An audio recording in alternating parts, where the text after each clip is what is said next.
everyone. I'm glad that you're taking time to be with me today and to hopefully get a word of encouragement. I know that there's a symbol that is getting used around the world right now, and I believe it's interesting. It's a symbol that should be familiar to you if you're a Christian. Should be familiar to you if you come out of a Jewish background, even as well. And that is the symbol of the rainbow. Over the last number of years, that symbol has been taken and has been hijacked, in a sense, by many in the world to mean something very different than what it was intended when God gave it to us. And I want to share with you a passage of scripture that comes out of Genesis chapter 9, beginning in verse 8. It says, "Then God spoke to Noah and his sons with him, saying, As for me, behold, I establish my covenant with you and with your descendants after you, and every living creature that is with you, the birds, the cattle, and every beast of the earth that with you, of all that go out of the ark, every beast of the earth. Thus I establish my covenant with you.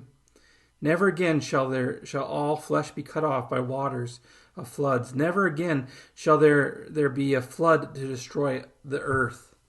And God said, This is the sign of the covenant which I make between me and you, and every living creature that is with you for perpetual generations." Listen to this. I love this verse. "I set my rainbow," God's rainbow, "in the clouds. It shall be for a sign, for the sign of the covenant between me and the earth." And that's in verse 13 of chapter 9. Then go down to verse 16. It's, "The rainbow shall be in the cloud, and I will look on it and remember the everlasting covenant between God and every living creature of all flesh that is on the earth." And God said to Noah, "This is the sign of the covenant which I have established between me and all the flesh that is on the earth." That sign found there in Genesis chapter 7, or probably Genesis chapter 9, is a reminder to you and I that God has placed before us in the sky through the rainbow a sign of hope. Hope that we know that we can get through the difficulties and the struggles and the hard times.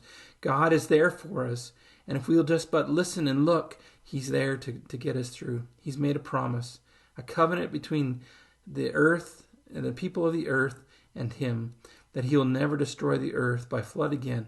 But I also believe it's a sign of hope and God's love for us. I hope that you'll, with me, recover that sign, that you'll take it back, and that you'll be willing to see that God still does very much love us.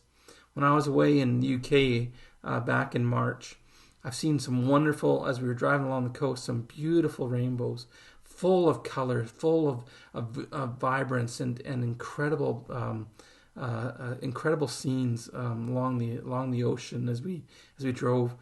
It was a great reminder as I came home and I seen that people are putting rainbows in their windows as a sign of hope, as a sign that God is there for us, I believe.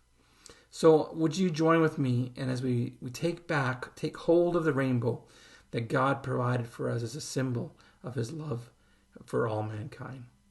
I know that today we have hope. We have hope for tomorrow, and I hope that it will endure for all generations. May God bless you today as you go about your week. May you know His love as you look out, and especially after the rain that we had just over this weekend, and see the rainbow of God's hope in your life.